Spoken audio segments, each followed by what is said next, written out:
welcome to LOA Today. I'm Walt Thiessen here with Alex King and Daniel Mangina. Today is Thursday, May the 7th, 2020, 4 p.m. New York time. Wherever you are in the world, thanks for joining us for another episode of LOA Today, your daily dose of happy. And I'm happy to be back in after having had a wonderful time outside. I got to get out into the weather. It was great. I mean, it's not like the weather Daniel has in Mexico, but, you know, here in New England, when the sun comes out, you have to take advantage, right, Alex? It's pretty awesome outside today. It is. Not gonna it's lie. Great. I love it. Yeah. You know, I mean, it's not what? the 80s, but, you know, what? I have an Olga who actually got a bit bored of it being sunny all the time. And Really? yesterday was like, I want 4 seasons. I don't like sun all the time now. I want some snow. I miss the rain. Whoa. Oh, my goodness. Wow. Well, I'll tell you what. We'll send some to you. You send some to us. We'll call it even. Yeah, Well, I think probably just have a full swap. Full swap. Oh my gosh. I can understand, but still, yeah. I don't understand. I don't I don't either. I hate having 4 seasons. Paradise. Like, what's wrong with paradise? I don't really get it. I hear you. But you come from a very rainy place. I come from a muggy, gloomy, rainy place, but she's from Russia. They come from Russian weather. Yeah, Russian weather. Well, that's where they have one season, isn't it? I mean, Yeah. Yeah, so what's wrong with paradise? Everyone has their own paradise. In fact, you know what? Maybe that's the topic for today, if someone hasn't picked it. What is paradise to you? well, I'll tell you what, that actually fits in with a topic I had in mind that you brought up on Facebook. I saw a post that you posted about how people get so focused on other people's stuff rather than on their own stuff. Oh, yes. Which I thought was a great topic. I love that you brought that up. Oh, Okay. We do it all the time here on the show, but we have special dispensation. You know what's really, really funny, Walt, is that, and this may or may not be a tangent. We'll see in a moment. But that was a flick over from my Instagram, and I find it interesting. Sometimes I just wake up in the middle of the night and I just get an idea for something I'd love to share, and I find the appropriate picture to match it or whatever. And sometimes I get a picture and it just speaks to me in a certain way, and I want to share the message. But I literally had the thing of, I was thinking about the Kevin Hart thing is, let me explain. When he says, my mama said to tell you, Yep. mind your goddamn business. And I was thinking about, minding your business. Like, how do and I posted it randomly. I wasn't thinking about it. Mm-hmm. And people are really engaging with it. Like, yeah, I agree with you and blah, blah, blah. Yeah. Like, what do you think about that? And I had the same thing. Here's the tangent. I had the same thing with a video that I did like in January. And when I first did the video, like maybe a couple hundred people watched it. It's like, all right, cool. Nobody really cared about that. Mm-hmm. I was a bit hurt because I thought this is a really important message. And nothing against the world. This is going to be viral. And then all of a sudden, I don't know what happened, but a video that did nothing in January, this week, suddenly like another 1,000 people have watched it. Ooh. Wow. Randomly. I didn't promote it, nothing. People just suddenly, oh my God, this is really pertinent. I was like, oh, why didn't you think that in January? But yeah, that post, and it's interesting again, it's finding more resonance and track here with you and considering it for a topic, but it's amazing. Here's the point that the tangent refers to. It's amazing where the magic or the spark is that we didn't even see. Like, I wasn't even considering that was whatever, just do a post for the day. It's like, oh my God, you changed my world. So that I found interesting.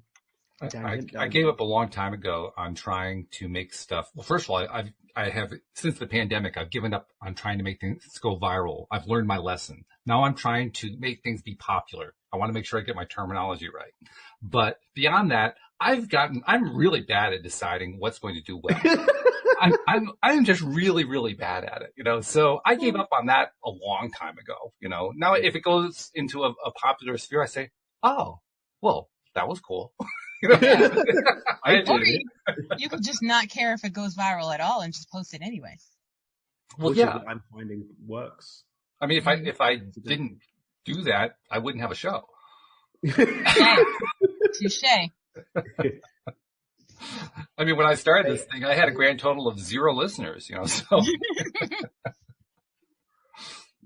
Touche AF. You have to start somewhere, that's all. But yeah, I loved what you wrote, and I loved the idea of, because I don't know that you really said it directly. I guess you kind of did. It was more about what happens when you focus your attention on other people's stuff. But what it really comes down to is it really does pay to pay attention to our own stuff and to do it in a way that's constructive to ourselves. I mean, I notice it myself, like when we're here talking on the show, we'll talk about something like, focusing on stuff you love, something really generic like that. And we'll go on about all the different ways people don't talk about stuff that they love, or they're focused on the wrong stuff, or I've done stuff and then I get away from the show. I say, well, wait a minute. When am I going to focus on the stuff that I love? I've been focused so much on all this other stuff. I'm not focusing on the stuff that I love. What's going on here? So it's a good reminder. We really needed to do that. This isn't just theory. This is stuff we have to actually put into practice. Well, unless we like where we are. If we like where we are, don't make a change. You're doing good, right? Actually, factually, handle it practically. Did you just improve on my thing? No, I added an annex. Your goodness can never be improved, Lady Alex. Queen of the Unicorns. Oh, like scoring like points left and right. I know. That was a 3-pointer. He's a smooth one, that one. I always wanted to get one in the basket. Got him. So what is your paradise, Alex? What is my paradise? My bedroom is my paradise. It's my safe space. It's purple as heck. It's a little darker than this. All the shades are always drawn. I have purple blackout curtains, and it's all I have a 60-inch TV. So yeah, it's a pretty sweet setup. Ooh, that sounds lovely. And I'm getting a new mattress today if UPS ever gets here. Nice. Hopefully they make the correct turning combination. This is what I'm saying. What about you, mister? What's your paradise? Oh, my paradise changes from day to day, but the one thing that I can point to is I have that little vision video that I created that I posted in the Pivot Palace group. And the third is that the one that you sent to me? What's that? Is that the one you sent to me of the walkthrough? Yeah, that's the same one. Yeah. And the third part of that is scenes from Hawaii. So that's my paradise, my optimal paradise, which is kind of odd because I haven't been there yet. But it's just, it's kind of built up in my mind. Just not physically. You've been there, just not physically. Right, sure. Because I've been building it up in my mind over time in a big way. I mean, put it this way. If I get to Hawaii and it's not what I thought it was, I'm going to be shocked. I have this really strong image going on in my mind about what Hawaii will always be what you think it is. It's just whether it's what you think consciously or unconsciously. All right. I was just going to say that. What, Alex? I really was. So learning. I'd love to hear from our live audience. What are they saying? Why don't we, guys, you're watching live? They're surprisingly quiet today, which is really, yeah. I mean, they're just sitting back and watching. So, well, we'd love to hear what your paradise-ing is. What's paradise to you guys? Is Nasha, Jeffrey, Josephine, calling you out. Is it listening to LOA today on a beach somewhere with a pina colada? Oh, yep. I vote for that too. Like a creamy cocktail, and you're more of a mojito or a tequila-based drink. Who knows? Perhaps it's a glass of something bubbly or not. Maybe it's watching this in a snow cabin with some cocoa. Who knows? And a fireplace. Notice that I seeded everybody watching LOA today or listening to LOA today. Yep. In your paradise. You will be one of us. You will be one of us. But I found in my journey, and what was really interesting, as I've had these conversations at home about basically leaving paradise, and I found a lot of resistance to it, and I've been asking myself, what am I holding on to? Am I holding on to a vision of something? Am I holding on out of fear that something else won't be as good as this? I remember we were watching a documentary yesterday. I don't want us to get blocked or into trouble, but it's a really cool documentary. I'll send you the links afterwards. It's being deleted everywhere it goes. So it's controversial. yeah. But and I was like, yeah, I don't want to be in America. Like, I don't want to go to America anymore. But then I asked myself, Hey, if I wasn't from here, I wouldn't want to be here either. But I'm from here, so I'm not gonna lie. If I was where you are, I'd stay put. Just saying. yeah. But happy wife, happy life, and all of that. I was like, what am I actually holding on to, or what am I running away from? Is it fear-led? Because if it's fear-led, then that same outcome is going to follow me anywhere I go. Yep. Mm-hmm.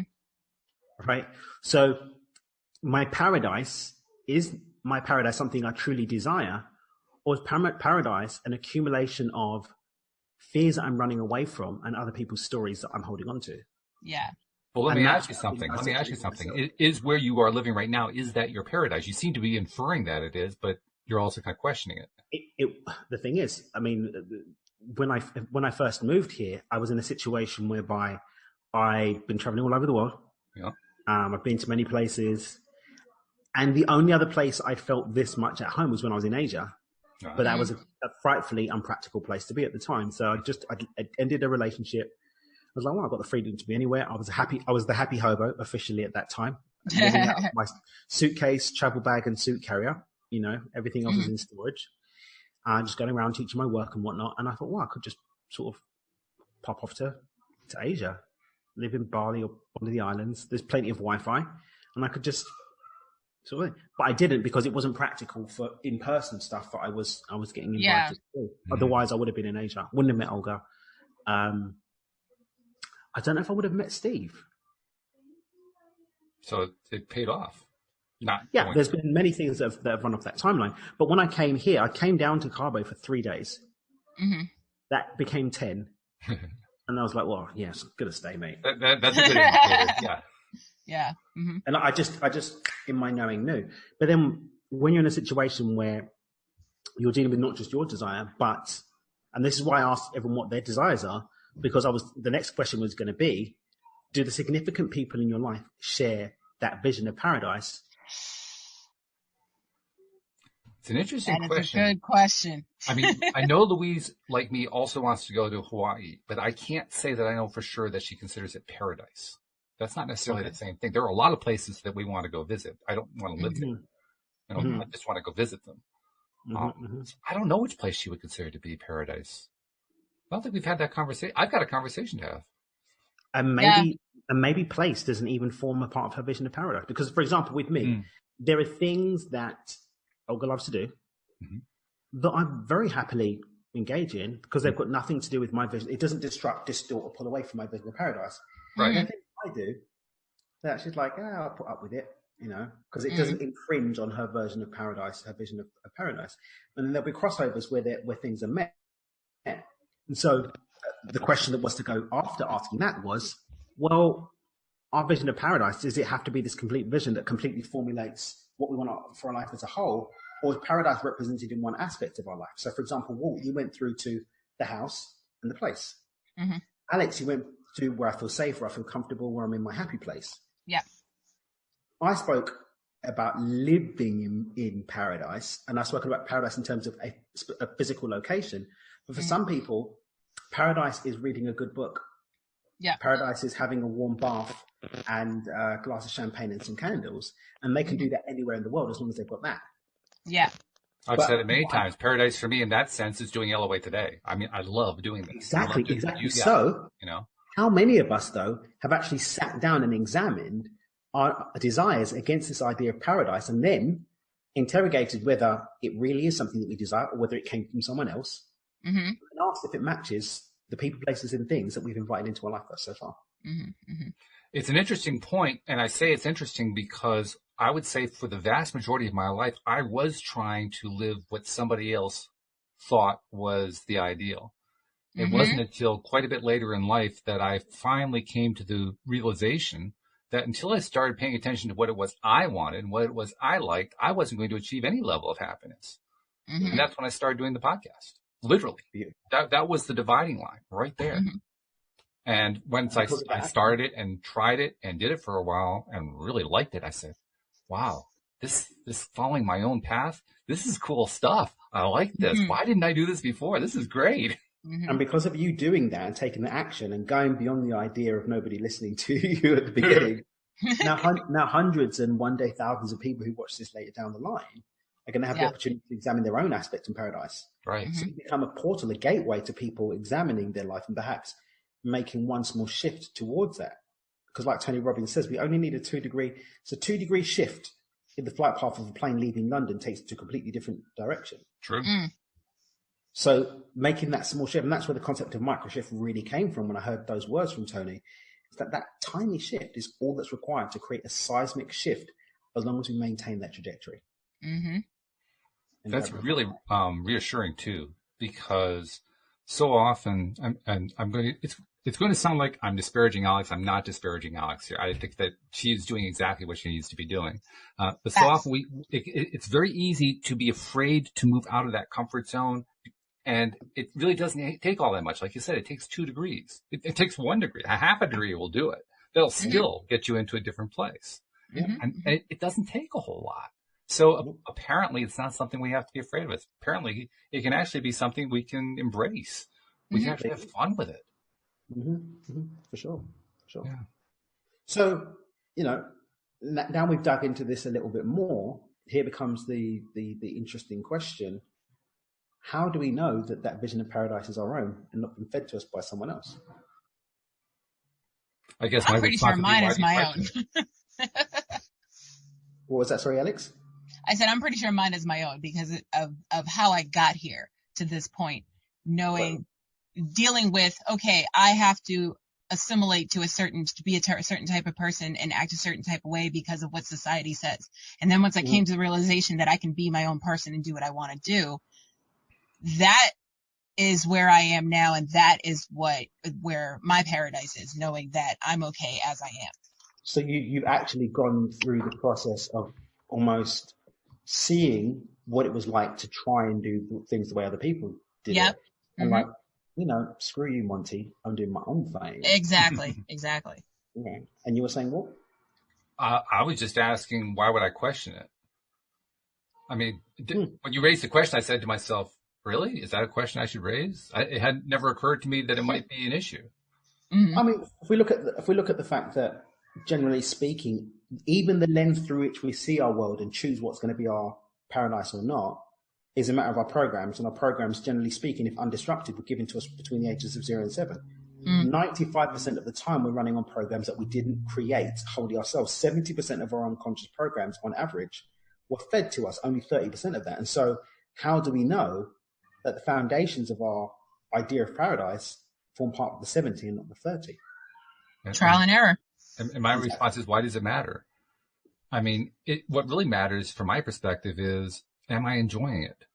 If I'm enjoying it, I don't care if it came from my parents, my 3rd grade teacher, or my friend from college. I don't care where it came from. And I know a lot of the time it's coming from me because I am inventing a lot of my own reality. But where does it come from is not really the more important question.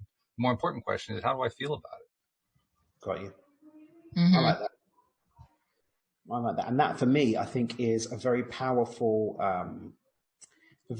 place for us to start disseminating, working through our ideas about what we're going to keep and what we're not going to keep. Because at the end of the day, what we keep or don't keep comes down to us looking at our realities we're witnessing and saying, what feels good? But how many of us actually sit still long enough to actually ask ourselves, does this feel good or not? Versus just running on the program that this is what I do. For a lot of the people that are struggling very much in the corona time right now, I think I said it here on this show, the reason why they're struggling is because they face a situation where they realize, I'm not in a time of uncertainty. I'm in a time when the fact that I've never been certain because I've never been choosing is being revealed. And in that vacuum, people are turning to alcoholism and they're turning to other pursuits and whatnot, because now they're like, oh crap, I need to escape, and running off and escaping, versus, wow, this is an opportunity. Let me sit with this in the silence and ask, okay, so I see that's not mine. Maybe I do need to look at what my options are to change my career. Maybe I take this time to get some new skills. Maybe I look to see if there's any opportunities for me to start my own business or to create some passive income, to give me space to have some time to think about what I want. Because not everybody's going to come out of this knowing what they want, but a good many people may come out of this with the opportunity to actually be on the road to deciding what they truly want instead of rushing. I mean, I'm 36. So, I mean, I spent the better life of my adult life conscious, but let's say that I hadn't done, then at least since the age, UK, you finish schooling really generally at 21 if you went to university, I would have spent 15 years hardwiring in, playing out patterns that resulted from me being in patterns, because it would have been from education, which is somebody else's pattern. And my degree would have been chosen from what I did at college.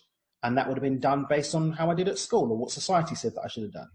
And so then I'm playing out these patterns. So if I wake up this morning, finally having broken against the quarantining for whatnot, and said, oh my goodness, I really don't actually like being a lawyer. I spent all these years learning to be a lawyer. And now that I'm not doing it every day, I've got time to listen. And I'm not crying because I'm not full of desire to go back and get in the courtroom.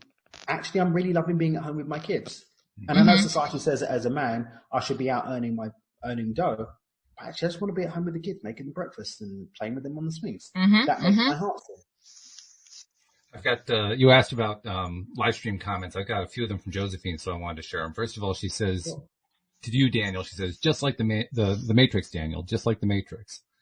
And she follows up by saying, I actually watched the first Matrix the other day and loved it. And then she goes on a tangent. She says, by the way, happy birthday week, Walt. And Daniel and Alex, when are your birthdays? So I can wish you happy birthdays when they come. So you might want to transmit when you get a chance. That's so nice and thoughtful. Lovely. And then she says, Daniel and Alex, what are your thoughts on scripting? Scripting? Scripting, meaning... I've got different ideas of scripting in my head. She leaves it open. You get to define it whatever way you want. Okay. So, Alex? Well, first, I want to say my birthday is October 17th. I am a Libra.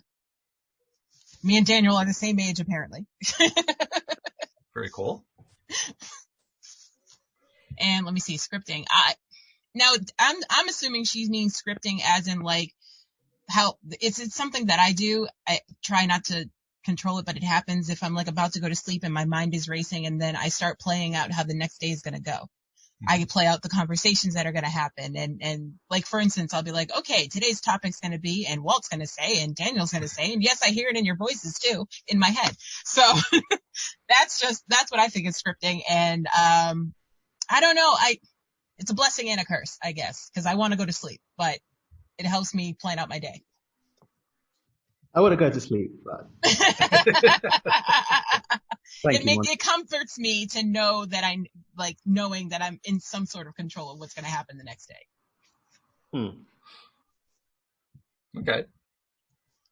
Any thoughts on scripting, Daniel? Well, so I've got a whole part of my work called Creating Your Ideal Life Script and Blueprint.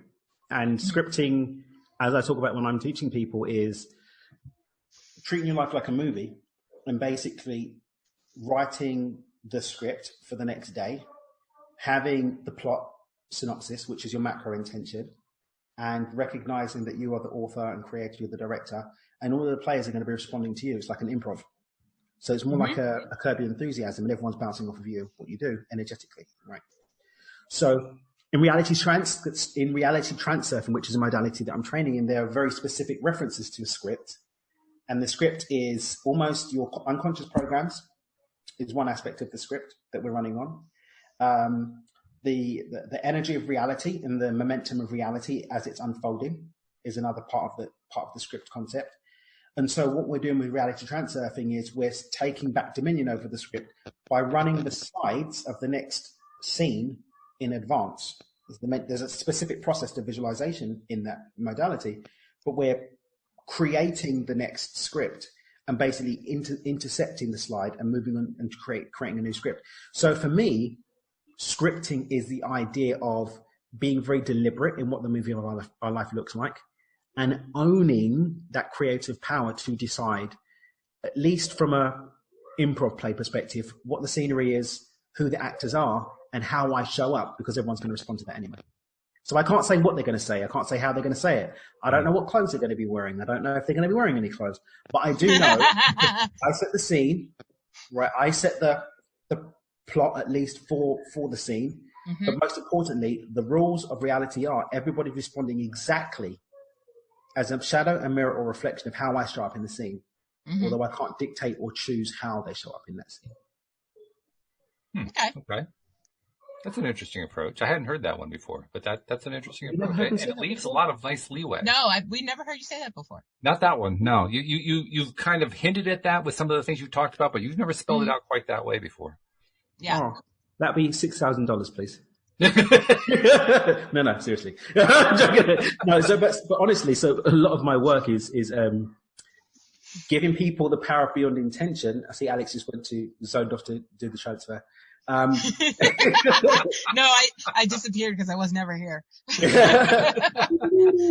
owe you money if I never heard you. So beyond intention is giving us the power to choose what those aspects of the script are and to choose how we show up, and then allowing reality, the universe, to bounce around that. So I can disrupt in the short term whatever script I was in yesterday, scene I was in yesterday, and set up a new scene.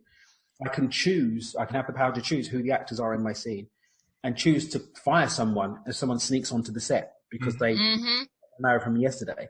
That's the power to do that. But most importantly, and this is where the alchemic life creation piece comes, which is the next level on from beyond intention, choosing how I show up as a vibrational frequency and trusting and allowing that will naturally evolve the perfect play out of that scene in my life. So I like the way you frame it, but you also leave leeway. You're basically saying to the universe or spirit or whatever, I just want to have an optimal result.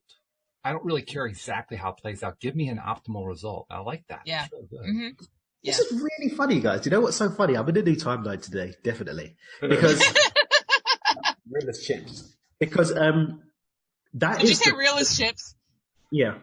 Okay. Yeah. I'm taking that one too. You're welcome. Read of the unicorns. So for me, I mean, a lot of people, I can be controversial sometimes. I've got, hashtag stop meditating. Yeah. I've got it. But it's not because I'm telling you to stop meditating full stop. I'm saying, yeah, meditate and then stop and go and do something. Right. All right. And so when it comes to the whole thing of me being about intention, people that don't actually listen to everything I've got to say and just get caught up on the hook get upset because they think, well, what about co-creation and this and that and blah, blah, blah. I'm like, yeah, but you're not co-creating. You surrender to your unconscious programs. You have no conscious say in what you're creating. Same way when people are like, well, I don't want to live I'm choosing to live in the new earth where there is no money and we trade rainbows and unicorn farts. And I'm like, cool. But the only way that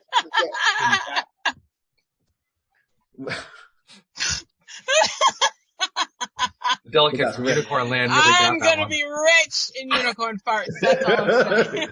Because here's the thing, because I'm about to do a special announcement because I had a download that took me 2 hours to process or 3 hours to process the other night about Micro to Millions. And one of the things I'm going to be sharing with people is this idea that, well, hang on a minute. You want to live in a different dimension, but right now you're hearing my words, which means that we're in the same dimension right now. And in this dimension that we're both occupying, at least this strand of our consciousness, in this strand, money is a collective agreement that we're all subscribed to. Why? Because it's an agreement on this plane of reality. So I'm not saying that you can't be in another dimension where, unicorn farts and rainbows are what we pay for things with or we use as a medium of exchange. But you are not going to be able to transcend this dimension onto that one whilst you're still surrendering your power to create to other people, places, and things. If you seize back that power and get your dominion, then you will very much be able to be in any dimension that you want. Just like the OA, the show the OA. Did you watch it yet? No? Nobody's seen it yet? No? Okay. Pineapples. I thought you said LOA for a second. I was like, what do you mean? We're on it right now. The OA. Pineapples. The OA. No, I have not. I was busy with the upload. Sorry. Okay. Yeah, upload I'm going to get into, by the way. But what I'm saying is that once you understand the laws of the universe, you have a relationship with reality that recognizes the truth that everything's happening in the now, and you're able to exercise that, then you can be anywhere. But people that don't even have agency in their life to pay their bills, they don't have agency in their life to state, with certainty and with creative authority the relationships that they're experiencing. They're still blaming their boss. Their mum's still to blame, and Donald Trump is still a bad president. And it's everybody else's fault. I blame the Ku Klux Klan or whatever. As long as you're still doing that, then you have trapped yourself in this dimension. So forget about the rainbows and the unicorn farts for a second.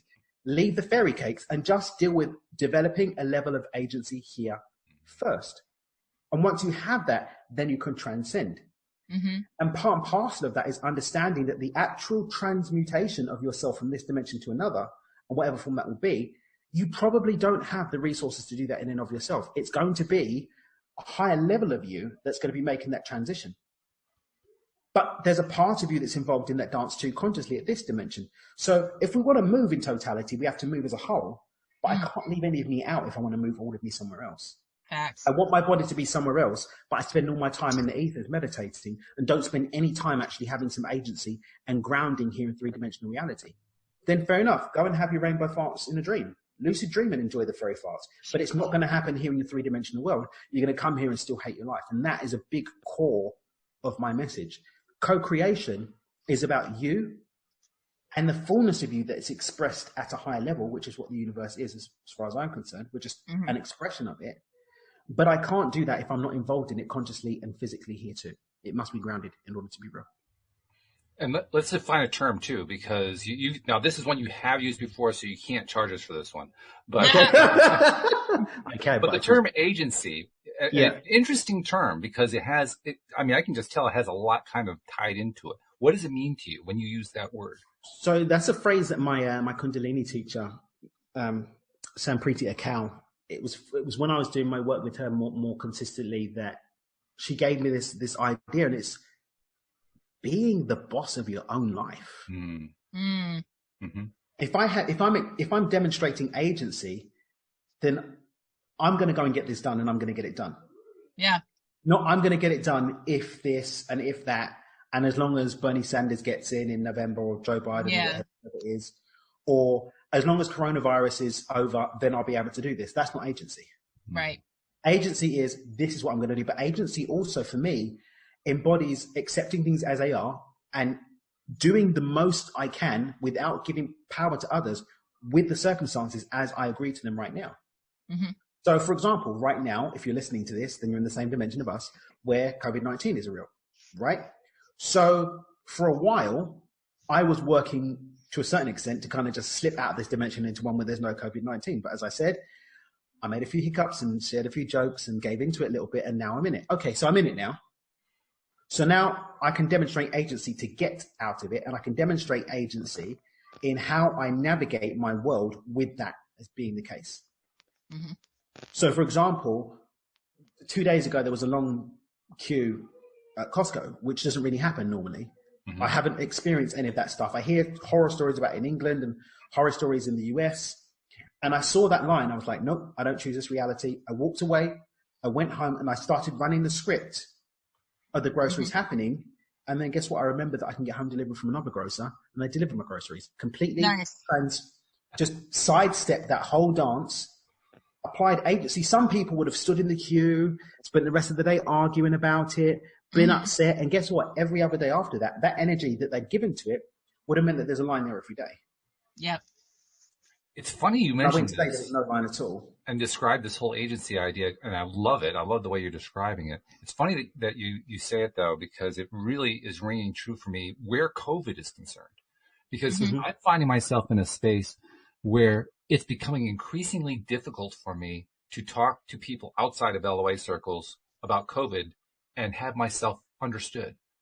Like the frames of reference are so different between what I am feeling and imagining and seeing happening and what they're seeing that I kind of have to double check. Are we actually in the same reality? I'm not sure that we are. And it's a little disconcerting. I'm trying to have a conversation with them. But here's the thing, we can't change someone else's. I mean, at this level, and this is when I say what we can and can't do. And I want to, because there's some people out there that love to.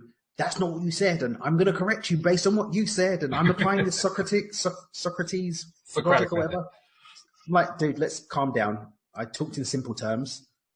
You've demonstrated why I need to talk in simple terms, but let's put it in another way.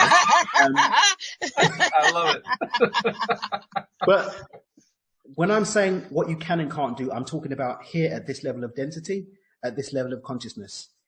The less dense we become, the closer we get to source, the more we're able to exercise our power to do things infinitely. True. But agreements exist that allow this universe to operate as it does, means that at this level, for example, I can't fly here, but if I lucid dream, I can fly and experience the exhilaration, the emotional payoff, and all the excitement of flying. So I can fly, but there are limits on how. Yeah. I can fly, or I can go on a plane, for example. So we can't change people. We can't change people's relationship to reality. Right. Mm-hmm. We can't. I had this with a client of mine. She's going through something with her other half, and she's like, I finally got what you were saying, Dan. It's not my problem. I can't do anything about that. Yeah. Right. But there's a level to it, because you can at another level, but physically you can't. So trying to change, as Dr. Joe would say, matter to matter, here in three-dimensional reality doesn't work. But if you change your vibration, change your frequency, then it will change, because you're no longer going to be a match for that circumstance.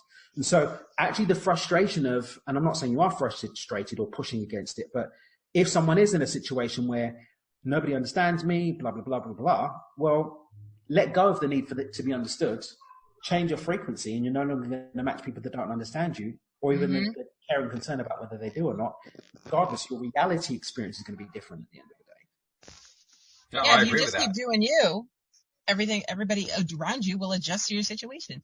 That's exactly what I did with Kenny in this whole COVID thing. And like, I kept telling you guys how he's like fear smoking in the basement and watching the news and coming upstairs and telling me all about it. And I'm like, no, I don't want to hear it. I don't care. Keep your crankiness in the basement.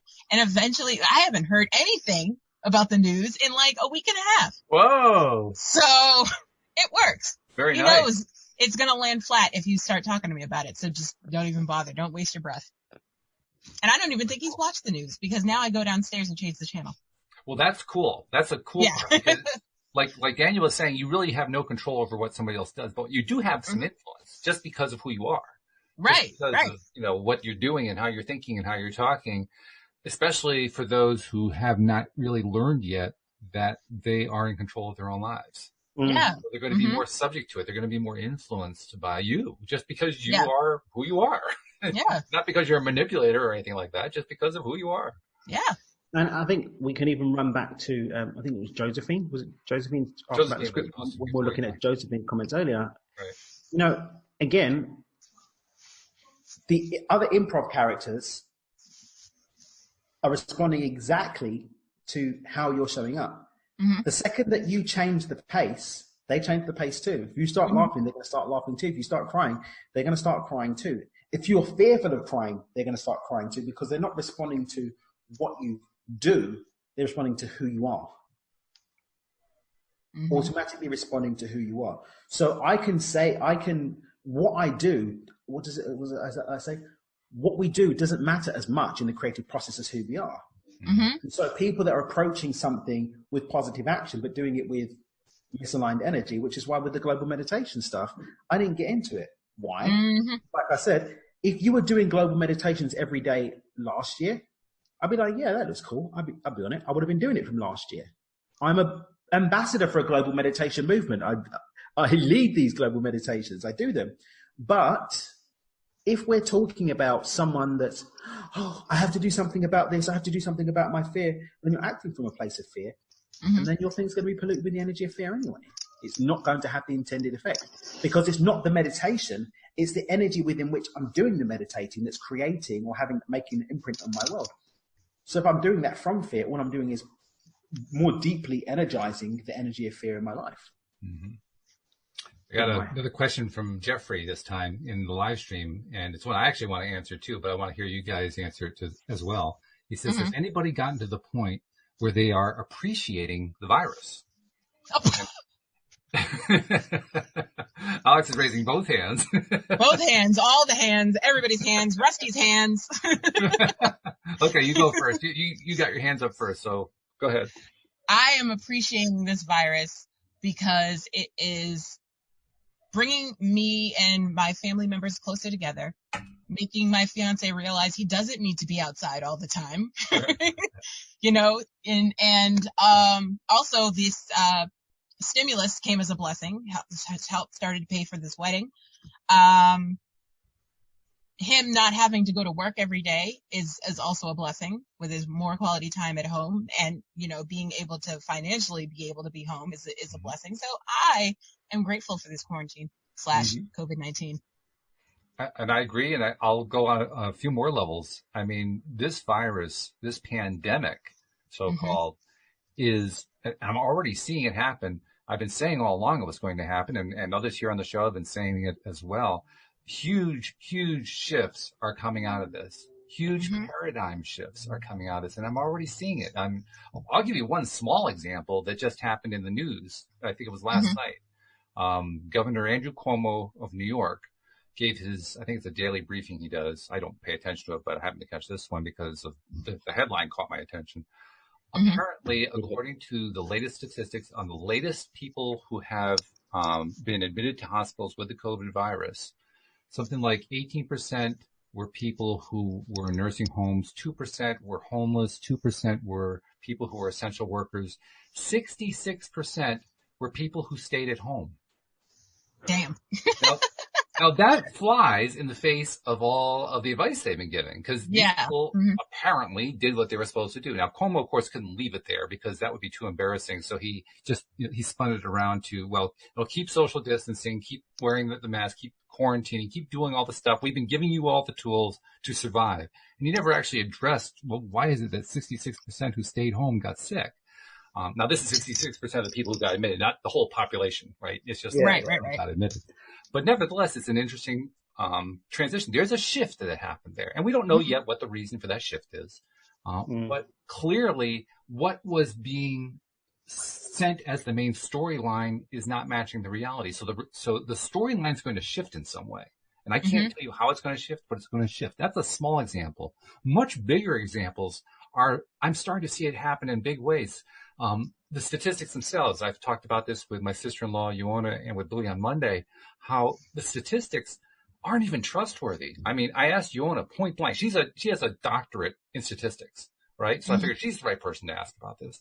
And I love the answer she gives me on statistics, so that's why I always like to ask her. But I asked her point blank, okay, we've seen the statistics that are out there about how many people have gotten sick in various countries and how many people have died and, how many tests have been taken and so forth. What do you think? Are we going to get to the point where we can actually draw some conclusions from those statistics? And she said, no, never. And I said, why not? She said, because of the way they're collected. There's no uniformity of data collection, which is essential to good statistics gathering. Well, so basically, we can't trust any numbers that are being presented to us. Did any of you find the thing about Imperial College versus Oxford with Oh yeah, sure. You found the data?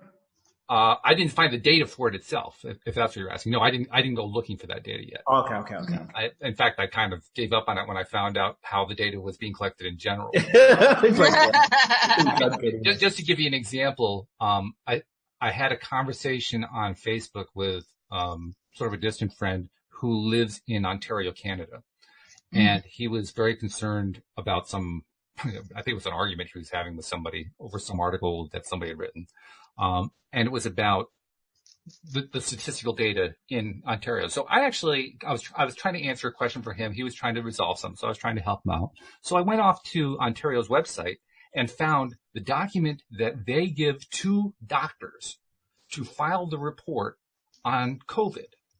And the options that they were given included cases where they don't have a clear lab report, but the patient either has a temperature of at least 100.4 degrees or has a persistent cough. If they fit either of those criteria, they are probable COVID. Well, God, I mean, almost anybody who goes into a doctor's office is going to fit that criteria. Pretty much. So everybody's got it. And in America, it's even scarier because what's his name? Anthony Fauci, whoever the guy that's always on the thing with. Dr. Fauci, don't get started on Fauci. Yeah. With him, he was like they gave everyone. There's been a few doctors complaining online about this. Videos consistently being taken down. That if it fits this, and this, put it as COVID. Yeah. And then what's actually happening is, if people unfortunately transition and COVID's on there, then the money that they're being given by the government through Medicaid and Medicare is like $13,000. And if they're on a ventilator, it's like $40,000 or $30-something thousand that they get. Mm-hmm. So I'm like, number one, time like this, I wish I was in the medical industry. Sorry. The business, honestly, the capitalist pig inside of me was like, yeah, that was a misboat. Yeah. But then after that, it's like, wow. Well, there's data coming out that the ventilator's not only not helping, but exacerbating and making it worse. Aggravating it.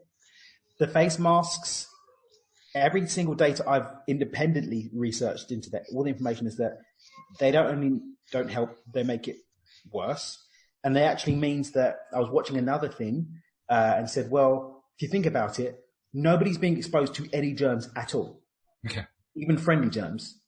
So even when COVID is gone, everyone's immune systems are going to be compromised because they've not had any culturing bacteria. We're washing our hands 20 times a day. We're covering our face masks. We're not breathing in anything. It's like those babies that when the mums sort of protect them from everything and they end up being sickly because they've had no opportunity to engage with germs. The good germs, yeah.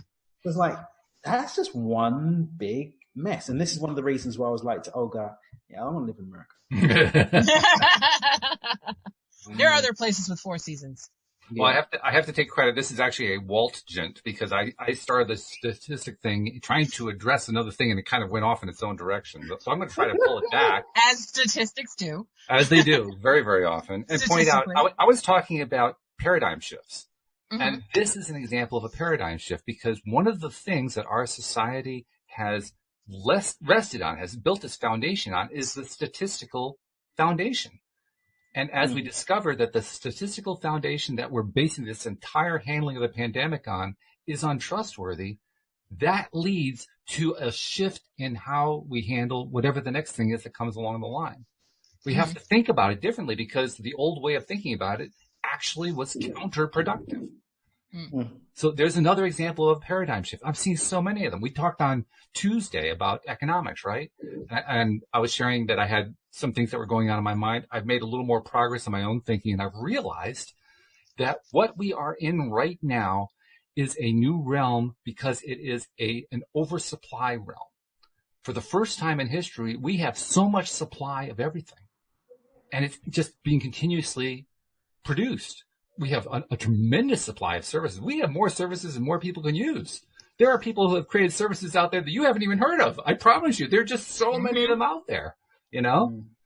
And when you have an oversupply, I mean, traditional supply and demand tells us, well, when there's an oversupply, the price has to drop because there isn't enough demand to fill it, which terrifies economists because you can't have prices dropping because in their view, that's recession or depression.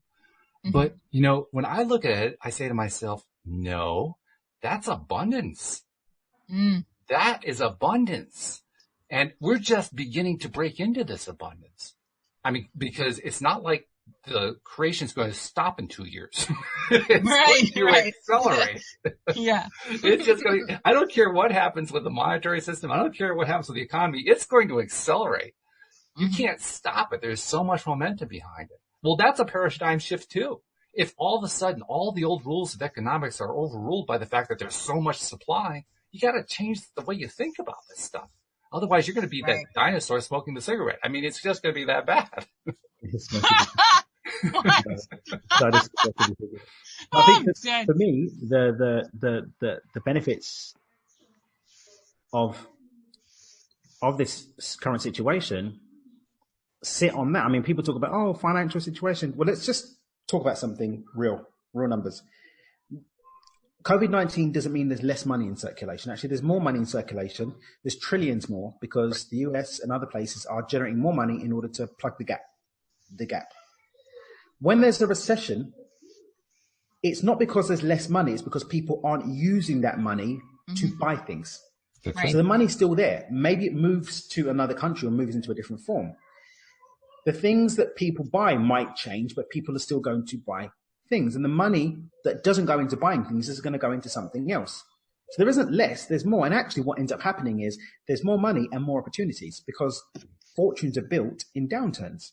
Markets are always cyclical. Whenever there's a downturn, there's an opportunity. So things go on sale. So people's maybe paper wealth, right, drops because share prices will collapse. But that means that the company, which will still have the same assets, has the same real-term value. So someone can come and get that song. Generally, what we'll find is maybe inflated prices will have to tank a little bit. So, if someone's not producing anything and they've been running on rumors and stories and their price is inflated, maybe that's going to contract to some extent.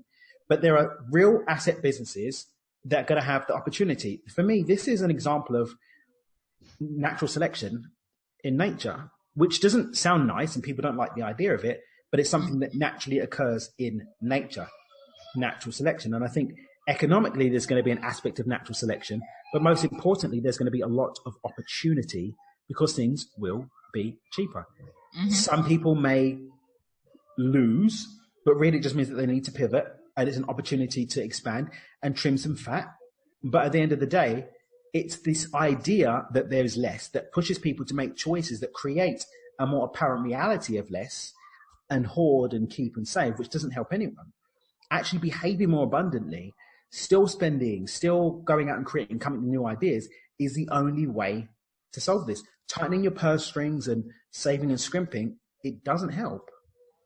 Not in the long run. It's a short-term strategy that I'm using right now, just because right now cash is valuable and will be until we come through this period. But it's not a long-term value to just hang on and scrimp and save, because all you end up with is scrimping and saving. That's your vibration. If it's raining, wear your raincoat, but don't wear it in the fear. Exactly. Right? So I've been I bought another load of gold yesterday. Right? I've been upping my cryptocurrency purchases. Mm-hmm. Now, I'm not doing that from fear. I'm doing a sensible thing, but not in a space of fear. I'm doing it because it's a sensible thing to do against the backdrop of the collective agreement. Yeah. Very, very big difference. You saying, well, I need to make sure I've got enough cash in the house to make sure that Louise and I are fed and things are taken care of and blah, blah, blah. That's being sensible. Mm-hmm. the danger is when we do it from a place of fear, because that fearful energy is going to create fearful results. That's right. That's exactly right. Yeah. Or as Jeffrey said it really well, he says, we can spin our wheels round and round. The biggest question is, are you happy? Regardless of what is happening now, are you happy? Yes. For me, I would add a sentence to that. Are you happy, and what are you doing with that happiness? Yeah. Because that drives the whole thing right there. Exactly. And it's so nice that it's so easy. I had another conversation with a guy online. This is somebody I've seen before, but I don't really know him. And he posted something to the effect that you want to pay attention to what your thoughts are, so that if you have a thought that's counterproductive, you can change your thought. My response to him was, that's far too much work. I pay attention to my feelings. It's so much easier to monitor. And then if I don't like the feeling, I just look for a better feeling thought. And he kind of resisted that a little bit, but he kind of agreed with it. Yeah. It was funny. But it was a reminder to me as I was posting it, all I got to do is pay attention to how I'm feeling. Mm-hmm. It's not like I have to monitor a whole bunch of stuff. It's not like I have to do all these back stands and handstands and backflips and so forth, trying to get myself into a place where I am going to be manifesting what I want. All I got to do is focus on what I'm feeling. Yeah. Mm-hmm. One test. That's it. One test. For me, that's the top of the flow funnel anyway. Because we have crimes of passion, because our feelings, our emotional state can override what's going on in the brain. It can shift the chemistry of the brain. Mm-hmm. It's the same way that our belief system can shift our perception of reality. So if we're looking at a hierarchy, a stack, like emotional state, that those feelings will win, because that is the closest physical experience that we have to vibration, to source for us. Because then you start moving into the realm of time and beyond. But in terms of our relationship to the ether, sorry, I've got 2 4-year-olds playing next door. Ariana's friend is over from downstairs. We've heard worse. Yeah. Hashtag working from home. Hashtag small humans.